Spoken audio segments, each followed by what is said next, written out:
Keiser. Welcome back to the Keiser Report. Time now to go to California and speak with author, radio show, and host Mike Ruppert of CollapseNet.com. Mike, welcome to the Keiser Report. Max, great to be back with you again. All right, Mike Ruppert, you're in California, home to both Hollywood and Silicon Valley. What is your take on the SOPA-PIPA debate? How is it playing out in the local news there in California?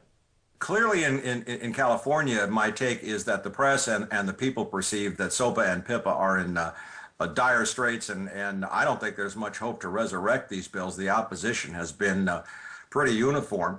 I just made a trip down to L.A. recently and met with a number of people in the movie industry, and I did not see a lot of concern about it. So I think there's another agenda being followed.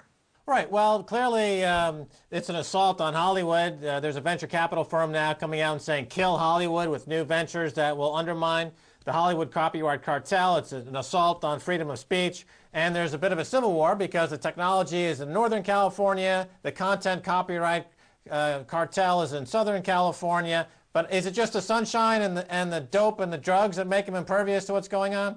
Well, I think it's what we're seeing all over the world, as old ways of doing business are just no longer viable and no longer productive. This is kind of an evolution, and I think it's a healthy one, where we see more access to copy by more people instead of people holding on trying to squeeze the last nickel out of an orange. Now, we've seen a really almost like a Mubarak-style crackdown on the Internet by the U.S. government over the past year. What do you make of that? Well, we had the big crackdown on mega upload recently, which was a big blow, which prompted an immediate response from around the net and the community. Anonymous struck back. I found it hard to have a lot of sympathy for mega upload, having been in film myself and having my income depend upon back-end net profits, which never appeared. But nonetheless, I don't think it's a major blow. And I'm much more concerned about what's hidden behind the SOPA Act, supposedly as a measure to protect legitimate copyright or ownership interests for creative works. I think there's a much deeper agenda to shut off websites like yours, mine, and many others around the net. That's buried in the language of the Act. Right, but aside from the obvious censoring, which they would love to do in the U.S. Because they hate the idea of competition. But getting back to the broader issue of copyright itself, copyright needs to be, the extensions, the term extensions of the past couple of decades should be repealed to be in keeping with the Constitution and the idea of fair use. The fact that they've been allowed to extend out to lifetime plus 75 years is a heinous misuse and misinterpretation of what a copyright should be.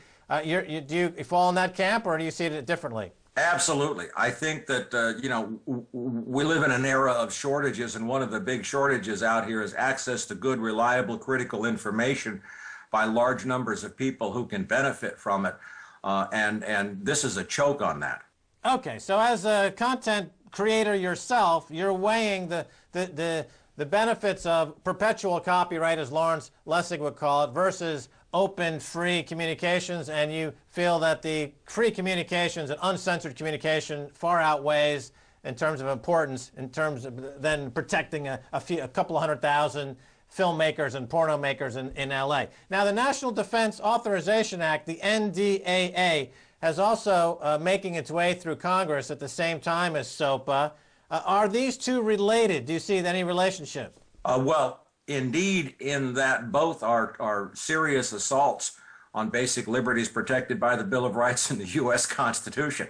And they come at it from different directions, but it's part of a broader overall agenda, which we've seen since the Patriot Act in 2001, of the government and corporations having ever more control on what we see, hear, and what we can say. Now, Chris Hedges, who's one of these guys that I would imagine the government would love to marginalize even more than they've already marginalized by not having him on mainstream television, he thinks that the NDAA is basically allowing for the indefinite military detention of American citizens as it relates to the upcoming financial collapse. So they're kind of making some moves here because they know that this U.S. economy is in the process of free falling. Do you see that? Absolutely, no question.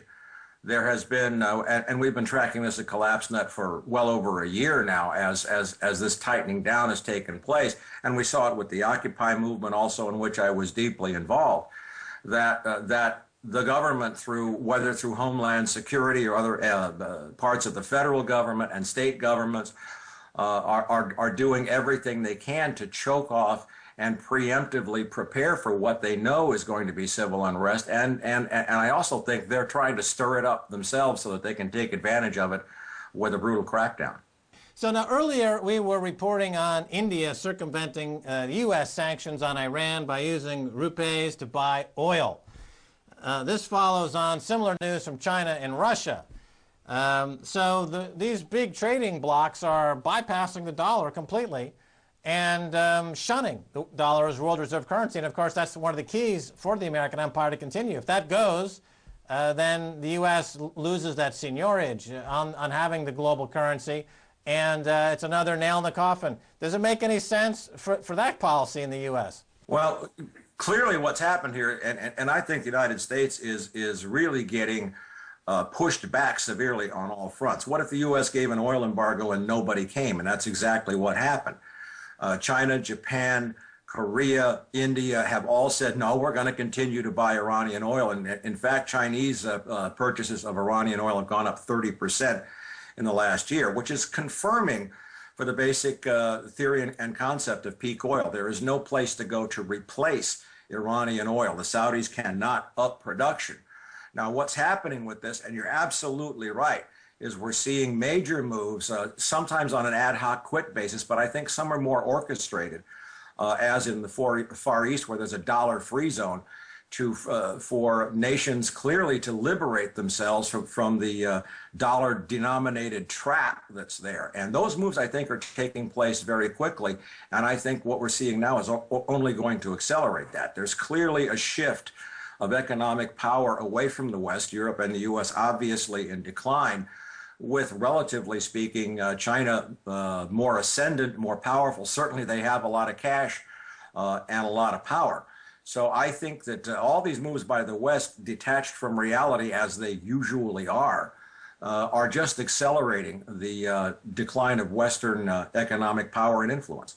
All right, let's talk about Europe for a second. Get your take on this. Again, it's kind of my thought exercise. Curious what you think. Here you have a country, Greece. They were tricked into the Europe by Goldman Sachs, who committed massive accounting fraud. We now know that there's no doubts about this. As a result, they now are being asked to suffer through massive austerity measures while outside governments and corporations seize control of their income-producing assets. Now, on top of this, they're being told that they can't import oil from Iran because of the skirmish between Iran and Israel. They don't get along. So Greece can't have any more oil, which of course is going to crush their economy even more.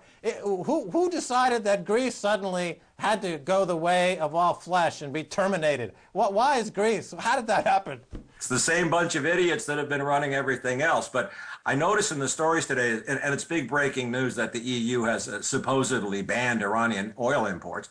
That's going to be a joke, and it's going to hurt nobody except Europe, because nobody else is going along with it. But in the fine print, which I found in a Reuters story this morning, this ban does not take effect until July, and there are side pocket exemptions being granted all over the place. So this is a toothless embargo. But, you know, if we expected sanity to work in these markets, Max, you and I would have been crazy a long time ago. I mean, none of this makes sense from an overt, plainly logical step-by-step analysis. Every nation in Europe is going to get hurt. And I don't think all the system is capable of doing right now, because it's so detached from honest dealing with the reality of the world around it. It's shooting itself in the foot, and that's what we've seen since 2008. All right, Mike Ruppert, you mentioned, these markets are insane. They're getting more crazy. I mean, this is actually a theme of Davos this year. They're saying that we need to re-examine this entire model of capitalism. And also, David Cameron, who's the Prime Minister of Britain, has come out recently and said we need to move toward another, what he called moral capitalism. So the entire model of capitalism, as it's been understood, is now under threat. What's the problem, number one? And number two, are there any simple tweaks, changes that could be applied to kind of recalibrate this freight train of capitalism gone off the tracks? Yeah, well, for me to make it easier for me to function sanely with the question, I would replace the word capitalism with organized crime. And all that we're seeing from the moves from Davos, David Cameron, and everybody else, and you and I both know this, is the organized crime people trying to exert more control and somehow smooth out the wrinkles in their criminal mechanism. Life got very easy for me last August when conceptually I just took a step back from everything that was happening in Greece and the buildup to the European crisis, which is here now. And I said, wait a minute, all these trillions of dollars of bailouts, which are being printed right now, require growth above 2007 levels. And with the, I don't know how many, 13, 15, 20 trillion, stupid number floating out there, the physical growth required to satisfy the obligations in the infinite growth paradigm repaying with interest is not possible because of resource limitations. Whether it's oil, energy, physical goods, or the raw materials used, the kind of growth required to pay all this off is just not possible. And I kind of stop there and back off, and I just say, I'm just going to watch these idiots shoot themselves in the foot because we know what the end game has to be because of physical law rather than press releases. Right, that's an interesting point there. The GDP growth needed to work off the present load of debt would require a certain number of barrels of oil to work its way through the economy, roughly 1 trillion barrels of oil, and that 1 trillion barrels of oil does not exist. Therefore, it would be impossible to work off this debt. So debt jubilee at some point is a dead certainty. I would imagine, absolutely. Yeah, your thought is if it comes sooner, it's better than later. I gave a speech in Portland, Oregon, September 11th, in which I said that mass universal debt forgiveness between sovereigns and corporations, that includes the banks, between corporations and people and corporations, is going to have to be wiped out. You have to hit that reset. Otherwise, you create the same rickety Italian cruise ship that's ready to hit on the rocks the moment the wind changes. All right, Mike Ruppert, we're out of time. Thanks so much for being on the Keiser Report. Always a pleasure, Max. All right, and that's going to do it for this edition of the Keiser Report with me, Max Keiser, and Stacey Herbert. I want to thank my guest, Mike Ruppert of CollapseNet.com. You can send me an email at keiserreport@rttv.ru. You can follow me on Twitter. Just go to Max Keiser. And until next time, this is Max Keiser saying bye, y'all.